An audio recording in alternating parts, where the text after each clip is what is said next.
Hello guys, magandang araw po sa inyong lahat at kumusta na po kayo? Nandito naman po ang pobreng Kapampangan. For today video, heto ipapakita ko sa inyo itong lugar dito. Ito ay sa Kumpuda. At heto yung galaan dito, park area dito yan sa Kumpuda. Ang ganda guys, ang lawak oh.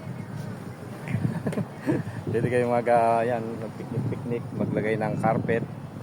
Mga anak ninyo, mga kamag-anak, mga kaibigan na yan dyan sa side na yan. At dito, ayan guys, pwede kayong tumanaw dito at panawin yung paglubog ng araw. Napaka-presko. Ang ganda guys, diba? Ayan o. Ito yung nasa Kumpuda. At ayan, magpahangin kayo dito, maglakad-lakad. Parang sa Cornets to, sa Jeddah, pero ito sa Kumpuda. At napakaganda oh guys oh. Ginaya na nila yung sa Cornets.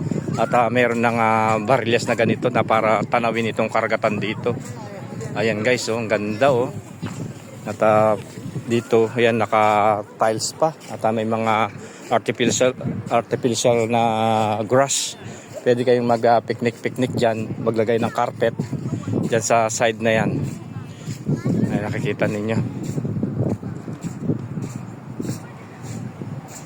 At pwede kayong tumanaw-tanaw dito. Ayan no, yung karagatan. Dahil lubog na yung araw. At banda doon, tingnan ninyo guys oh. Medyo siguro doon mababaw dahil yung ayun nakikita nyo yung lupa. At ayan, gabi na at natatanaw nyo pa yung karagatan. At kapag hapon dito, yung paglubog ng araw makikita ninyo dito. At ayan, dito ngayon ako sa Kumpuda. At ayan, magpahangin kayo dito, maglakad-lakad.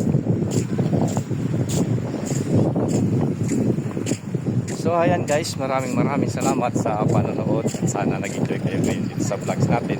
Binahagi ko lang ang buhay-buhay dito, paano mamuhay, paano magtaktika, at paano mag-survive. God bless. Pobreng Kapampangan. Ayan.